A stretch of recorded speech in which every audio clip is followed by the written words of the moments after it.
On the eve of a very big weekend for the ANC. Tomorrow, their policy conference gets underway, and of course that in many ways is a precursor to their December conference, their elective conference. Delegates today have been registering at Turffontein Racecourse here in Johannesburg. I'm joined now by ENCA senior reporter Mandela, who's in Turffontein, and also anchor Tulisizwe Similane, who's at Nasrec. That's the expo centre where the conference itself is going to be taking place. Good evening to both of you. And Sip, I'm going to start with you because on this big story of the afternoon, which is that the power structures are changing in Gqeberha, you have spoken to the Eastern Cape Premier, Oscar Mabuyane, who of course is in Johannesburg for the conference. What's been the reaction from the ANC camp? Well, ANC leaders in the Eastern Cape are worried and concerned about that prospect of losing power. It's only a matter of formality now. The smaller parties will have to go to council and process what they've agreed upon. They have signed a deal of working together, which will see the ANC being dislodged from, running that metro, the Nelson Mandela Bay Metro.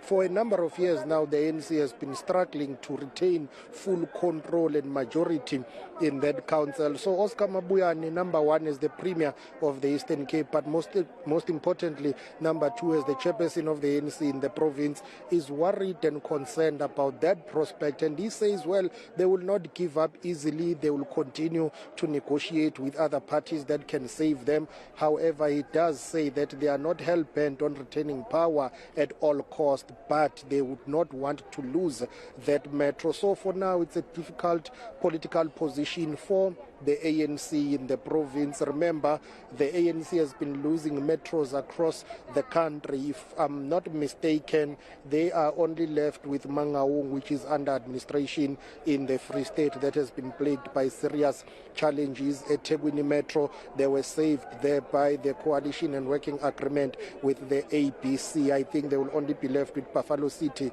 in the Eastern Cape if they lose this metro now, which is the Nelson Mandela Bay. This is what Oscar Mabuyane had to say. Yes, we are about to lose power, as we are saying. But what I know is that a day in any coalition is too long. We are engaging. We will not stop engaging. We're really not obsessed about controlling that space at all costs. We know where we are, where voters put us. But we appreciated the fact that we were working together with all these other small parties to change people's lives. Yes, there's been a lot of teething problems, challenges around the issue of coalition itself. It's a very unstable environment, unfortunately, but we are open, we are still engaging, and we still believe that the situation can still be salvaged. And I know very well that even that new arrangement is not going to be sustainable, knowing the difficult challenges that we are going through there. Yeah, the Premier's not wrong, and I think there's 9, if not 10 parties that are making up this coalition that's going to oust the ANC mayor in Nelson Mandela Bay. But Sipa, the broader issue, of course, is the ANC heading into their policy conference, and delegates from around the country have been streaming in. You've been speaking to quite a lot of them at Turffontein. What are their expectations? Well, they expect that this gathering, the National Policy Conference of the ANC, will at least be serious in reflecting and discussing key policy issues. Remember, they have released their discussion documents on a number of topics and policies that they would want to see being discussed.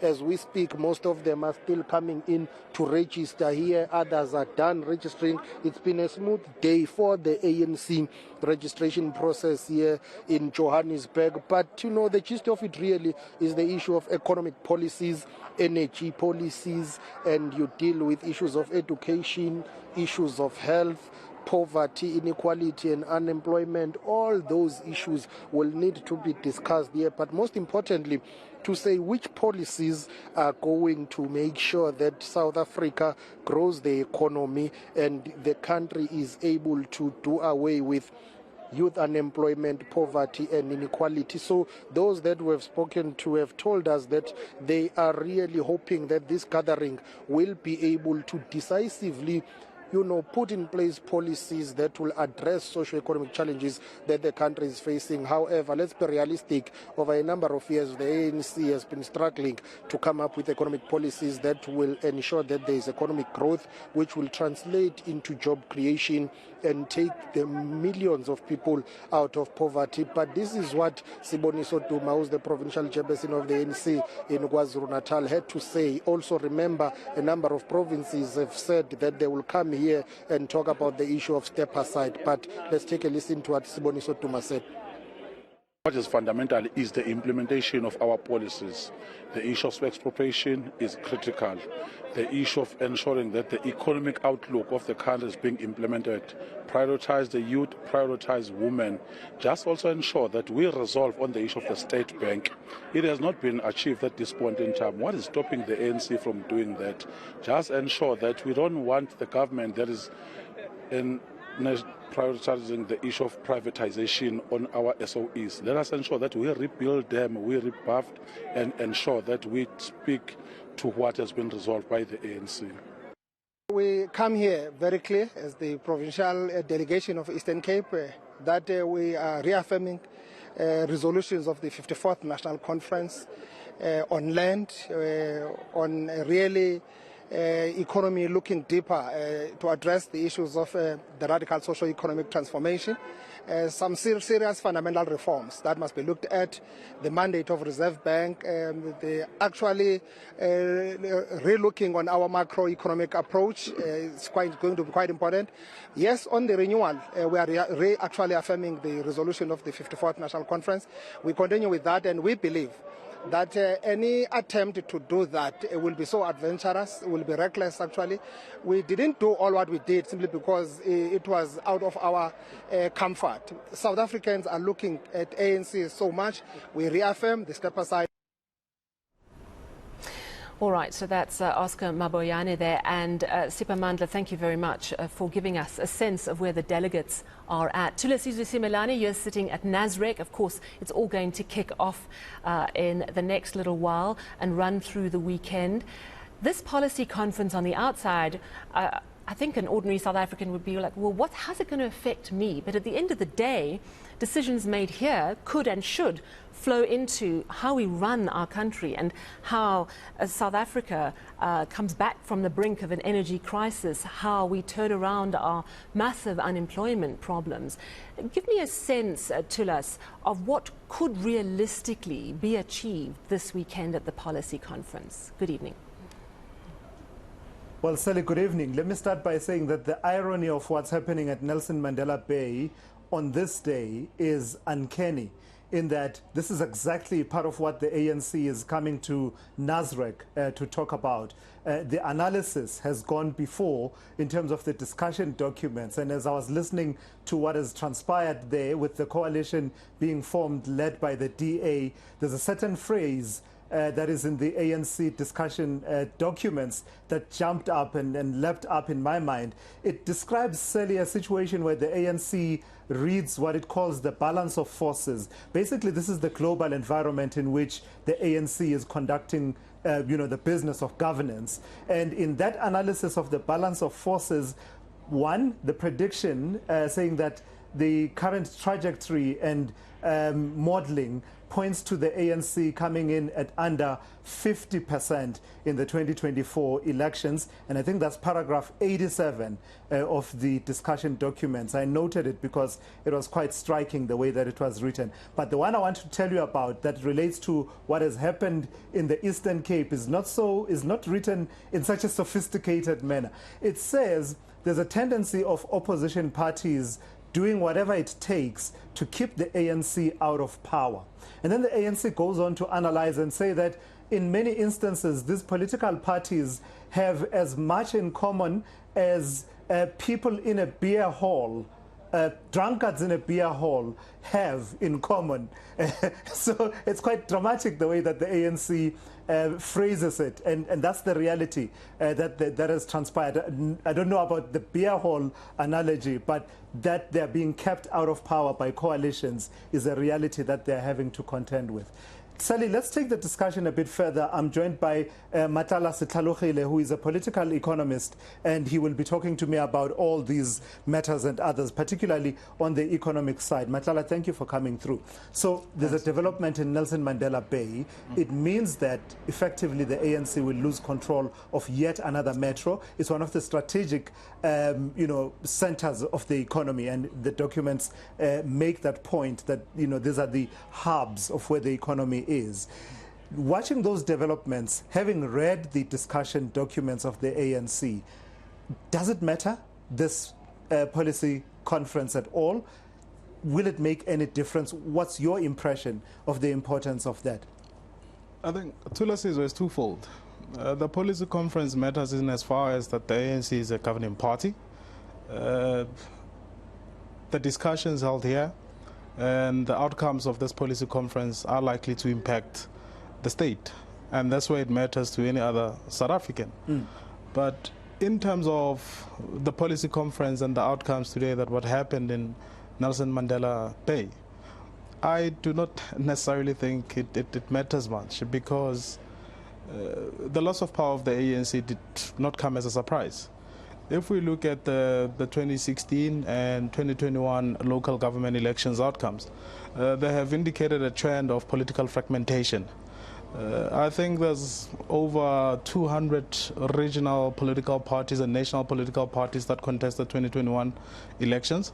And the loss of power from the ANC does not necessarily give its support to the other two bigger parties, which is a clear indication of political fragmentation in our system, because the three political parties, big three, including the ANC, they are gradually being seen as no alternatives. Yeah. So in terms of the moment in which we are as a country, it cries out for solutions.